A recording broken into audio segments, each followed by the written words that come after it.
good, y'all? It's your guy Bendu. So coming at y'all, continuing covering this Israel-Palestine situation. As of right now, as I'm recording this, Israel has announced a ceasefire that's supposed to begin in 2 a.m. on Monday. So they're probably going to keep bombing them throughout the night and shit. You know how Israel do. But today I want to talk about this Tom Cotton situation with the Associated Press building and everything. So this motherfucker went on the Senate floor, gave it his whole speech, you know, saying Hamas this and Hamas that, and he was saying Hamas this and Hamas that, and you know, Tom Cotton's an idiot. So I'm going to go ahead and play the video here, and I'm going to give my commentary afterwards. So I ask unanimous consent to end the quorum call. Without objection. Over the weekend, Israeli fighter jets demolished an office building in Gaza that housed members of Hamas, a terrorist organization dedicated to wiping Israel and its people off the map, and actively pursuing that mission as we speak by firing thousands of rockets and missiles indiscriminately into Israeli cities.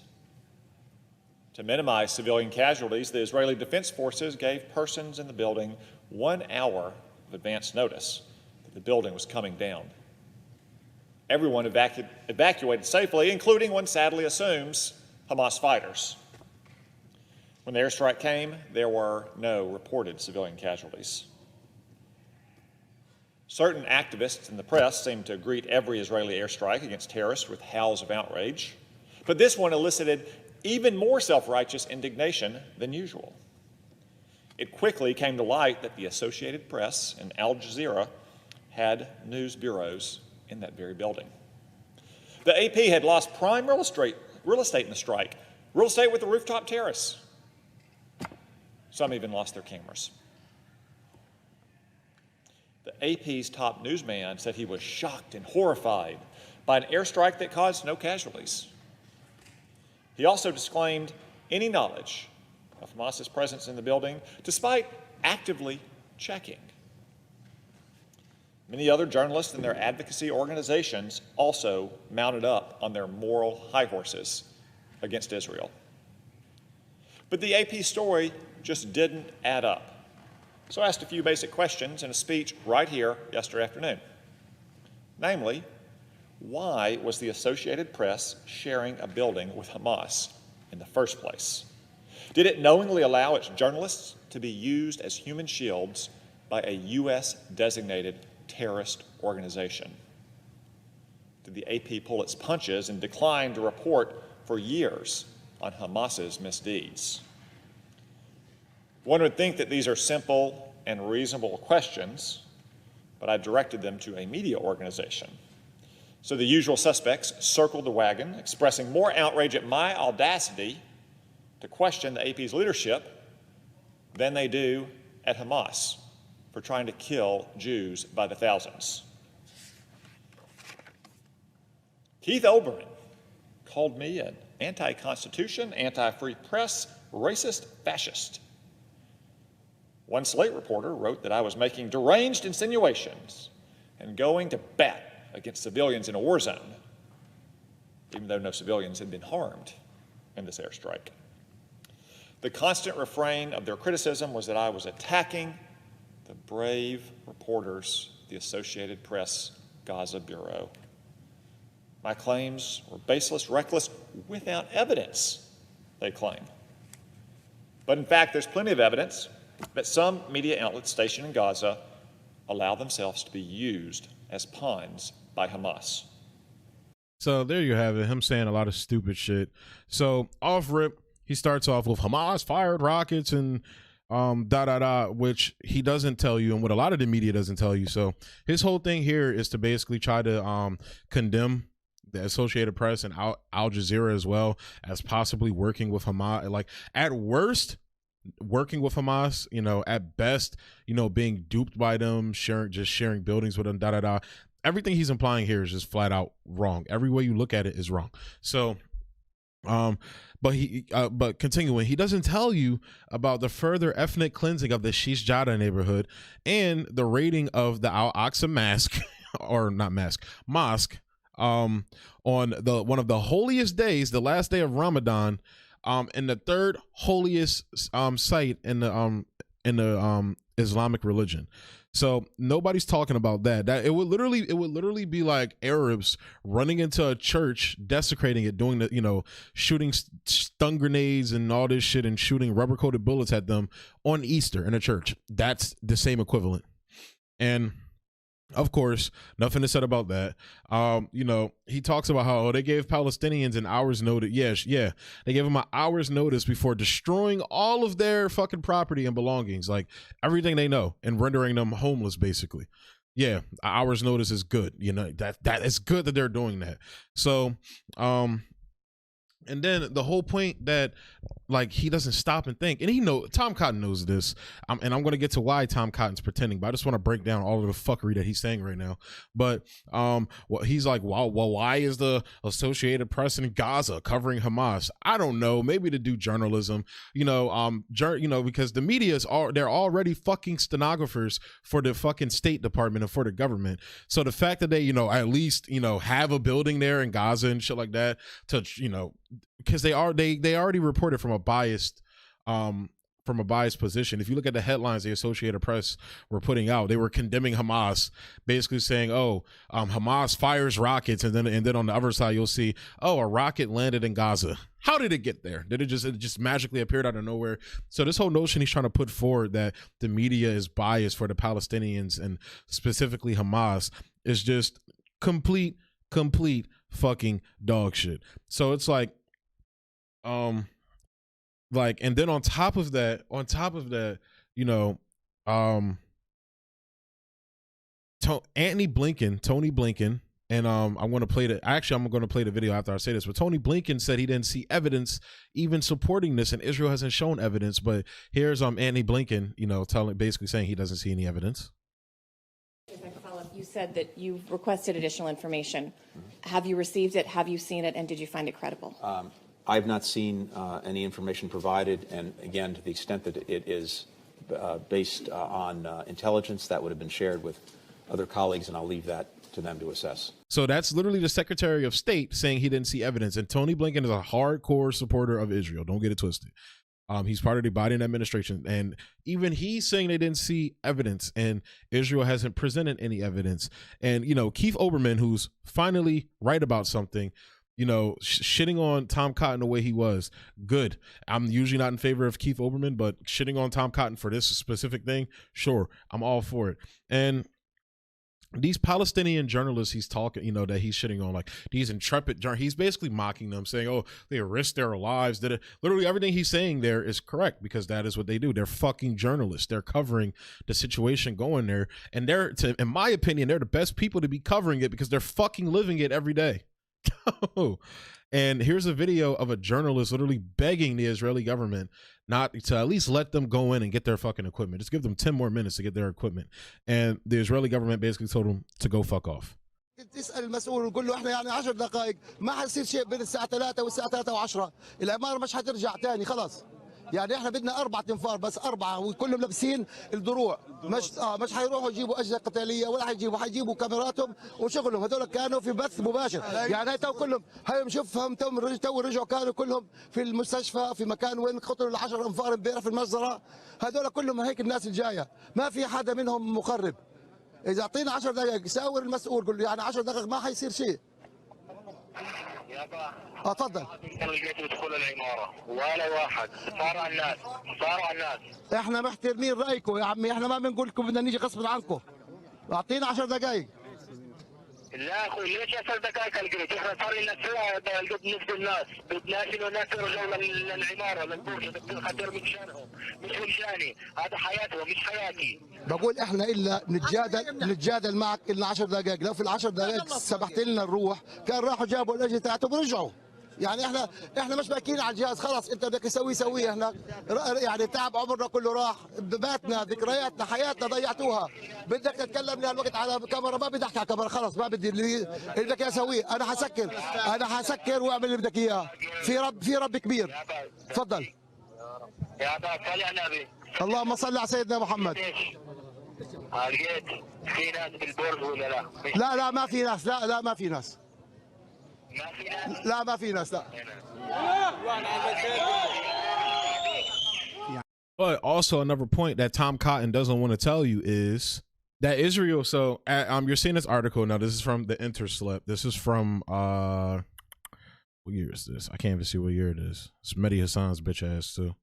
He's been doing good work though. He been pushing people that come on the show. He was pushing Bernie. Who else did he push on there? Fauci. He been digging into Fauci's ass. A couple other like pro-Israel people and shit like that. Like definitely been digging in their ass. So I can't find the date on this joint, y'all, but it's from a while ago, I'm pretty sure. But with Tom Cotton, so everything Tom Cotton is saying is wrong, and here's another reason why. So Mehdi Hassan says, but did you also know that Hamas, which is an Arabic acronym for Islamic Resistance Movement, would probably not exist today were it not for the Jewish state?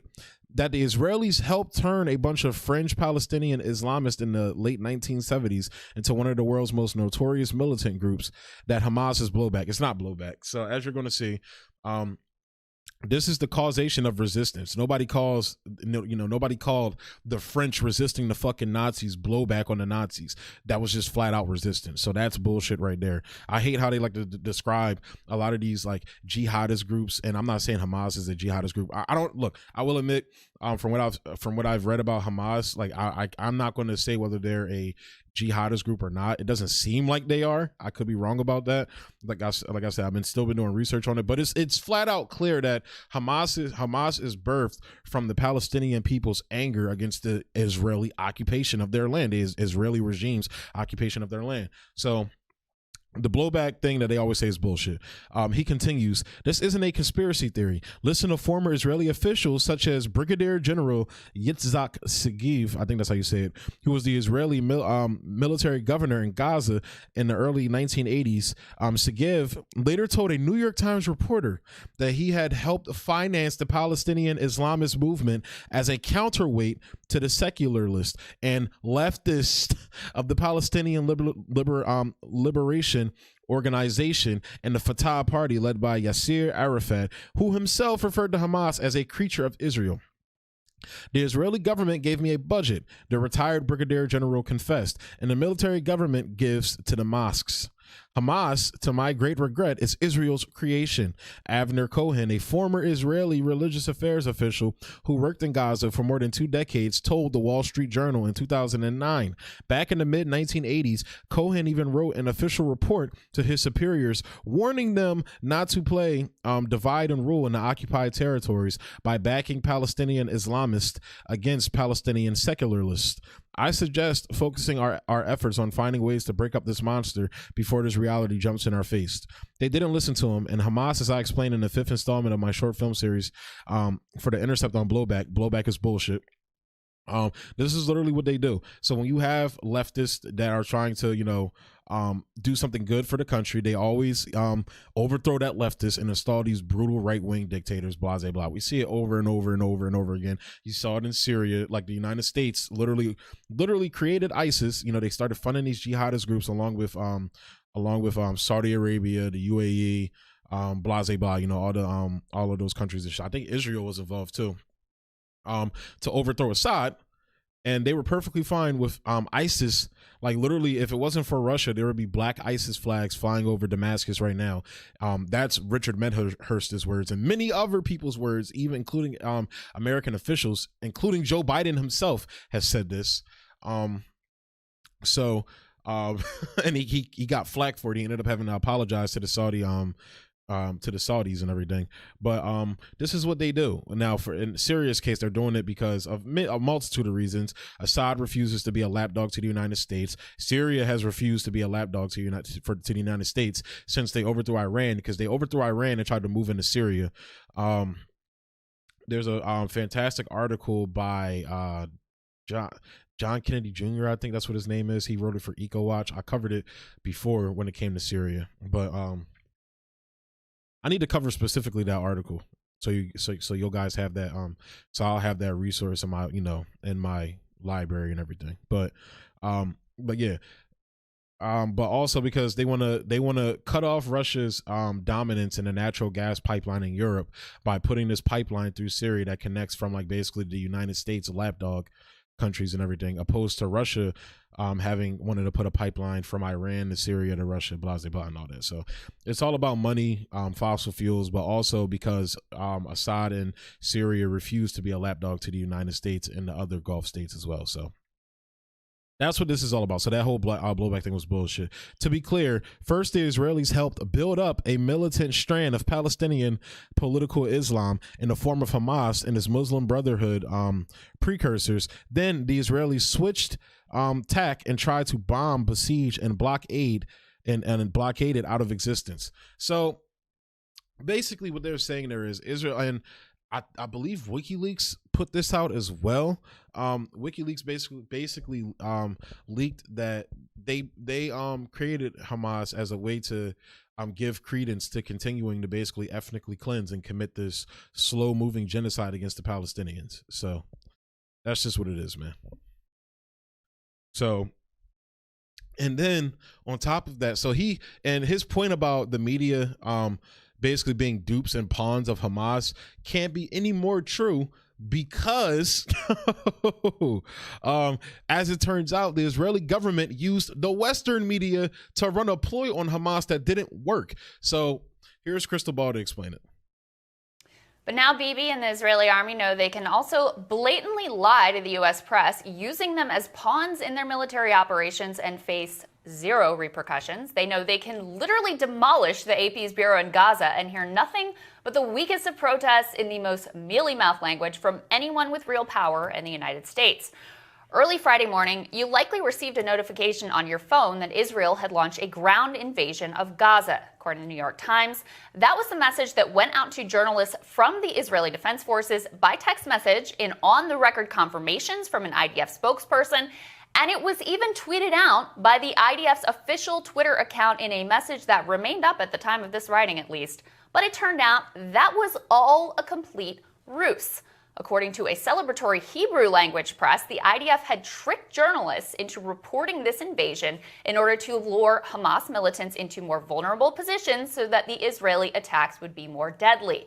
According to the New York Times, Israel's Channel 12 news station ran a segment titled, "This is how the tunnels became death traps for terrorists in Gaza," which described the lies to foreign journalists as a planned ploy. Another Hebrew language news channel claimed that an entire new unit had been created to execute exactly these kinds of deceptions, called appropriately the General Staff Deception Unit. So just to make this clear, the IDF intentionally used the American press as accessories in their military campaign in order to increase the body count from their strikes. Have we heard a word about any of this from a Biden administration that pretends to care about press freedoms? Nope. So yeah, so as you heard there, the Israeli government duped our media into basically serving their strategic plan and shit like that and everything. And it turned out not working. Hamas didn't fall for it. The Hamas militant wing didn't fall for it. And they ended up just bombing civilians anyway, which they want to do that anyway. So everything Tom Cotton here is saying is just completely wrong. It shouldn't be a surprise. However, the reason why I'm covering this, the reason why I cover Tom Cotton, is because Tom Cotton is Donald Trump with conviction. And Tom Cotton is what we're going to get because of Joe Biden's inactive response. Joe Biden is in favor of the ethnic cleansing of Palestinians. Joe Biden is a Zionist maniac. Were I a Jew, I would be a Zionist. And my father pointed out to me, I did not need to be a Jew to be a Zionist, for I am. Israel is essential to the security of Jews worldwide. If we look at the Middle East, I think it's about time we stop, those of us who support, as most of us do, Israel in this body, for apologizing for our support for Israel. There's no apology to be made. None. It is the best $3 billion investment we make. Were there not an Israel, the United States of America would have to invent an Israel to protect her interest in the region. The United States would have to go out and invent an Israel. Joe Biden has repeatedly done speaking gigs at APEC, and Joe Biden has taken over $3 million, as you're seeing now, over $3 million, damn near $4 million over his career from the pro-Israel lobby. Now, Tom Cotton, you know, young in his career, from 2015 to 2020, as you're seeing now, he took about 33,000. So that you can literally see Netanyahu's hand up Tom Cotton's ass as Tom Cotton is talking. He's moving his lips for him. That's what Netanyahu's doing in the Israeli government, because this is what this is, man. Like, the fact that, you know, we have a government that's complicit in this, and you know, you got people like Tom Cotton who's outright in favor of this going on in the name of terrorism. Meghan McCain has been tweeting about it and everything. You know, all of a sudden Meghan McCain you know, wants to care about Jewish people and shit like that. It's complete dog shit. It's complete fuckery. It's bullshit, man. So, but the reason why I'm covering this is because of the failures of Joe Biden is going to give us a nut job like this. A guy who thinks we have a prison incarceration problem, as I covered in a previous video. A guy who's in favor of the extermination of the Palestinians. A guy who's in favor of more war in Syria. A guy who's probably in favor of Joe Biden's $735 million weapon sale to Israel, which Bernie's blocking after it's already too late. So they announced this early. So Bernie literally saw, you know, I'm going to wait because I'm going to do a separate video about that. But this is ridiculous, man. The only person I've really seen like confront Biden, like literally confront him, was Rashida Tlaib. And really, honestly, I don't know how much that's worth, because again, if you're doing it now, too little too late, in my opinion. You even have fucking fake fucking Obama 2.0 Jamal Bowman's bitch ass. You already know I gotta call him a bitch every time, because he's a fucking fake ass bitch, bro. That's just what it is. But so all these people coming out now when it's too late is fucking ridiculous. But Biden's failures is going to give us people like this guy or fucking Ron DeSantis, you know, Donald Trump's with conviction. Because I honestly, I don't know. I want to look into this this hearing that Trump is going to be having, this whatever is going on in New York. They're investigating his family and everything. I want to see, I want to look more into this to see if there's actual credibility to any of this, which it looks like there is, because we all know Donald Trump's businesses aren't on the up and up, and they're more than likely they are doing this probably as a witch hunt. But if the allegations are true, I'm not going to be too mad about it. I'm going to be completely honest with you. Even if they are doing it because it's Donald Trump and to prevent him from running, if the fact of the matter is still that Donald Trump, you know, he did the things that he did, you know, that they're saying that he did, which I talked about all the time on this channel, how he did use his, you know, his campaign finance shit like run in a corrupt way and everything, which they all do. But again, like, if he did it, I'm not going to shed a tear over Donald Trump. You're not going to see me defending Donald Trump over that. I'll defend Donald Trump when he's right about shit. Like, he was right about the $2,000 checks. He was right about removing troops from Afghanistan. Now it's coming out that he was also right about, he was trying to pull troops out of everywhere, literally, and our generals told him no. That's another story I'm going to be covering as well. So, but yeah, so you already know what it is. F Israel. I'm going to stop saying fuck, because I think that's why my channel's getting shitted on right now. I'm not censoring myself, but you know how it is. So I'm going to go ahead and close the video out there, guys. Thanks for tuning in. If you're on YouTube, like, comment, subscribe, and share. Definitely show love on all them Johns, because like I said, YouTube out here coming down on the brother, man. Y'all know what it is. So if you're on Odyssey, yo, y'all keep showing that love. I appreciate y'all showing me all the love that y'all showing me. And yeah, thanks for tuning in. Peace.